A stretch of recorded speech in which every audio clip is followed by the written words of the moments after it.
অভিনেতা এবং সাবেক মন্ত্রী আসাদুজ্জামান নূরকে কিলঘুষি মেরে স্বাগতম জানিয়েছে জুলাই আন্দোলনে আহত হওয়া শিক্ষার্থীরা।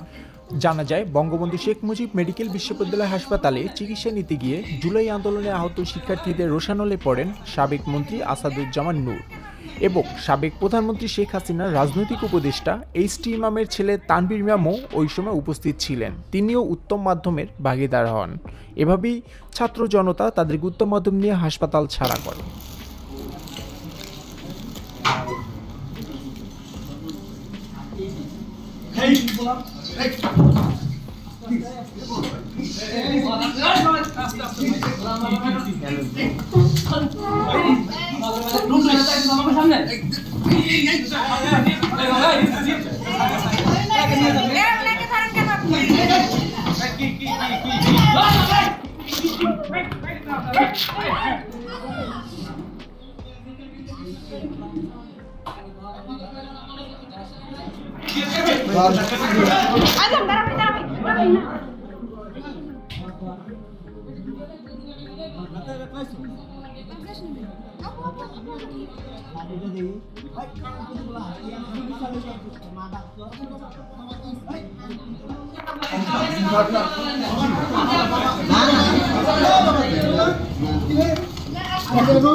আমি যাবো একটা মানুষ বড় কাজ করতে আমি নিজে রুগী না ওদের আমার সামনে একটা মাস্টার দিব আমি তো নিজে রুগী আরে এটা কই এইটা কি হইছে তো ইয়া কই আমাদের নূর ইয়া কই আমি নিজে এই আজম ভাই আজম আমার সামনে একটা মাস্টার দিব ওই জানতো নিয়ে রবিউল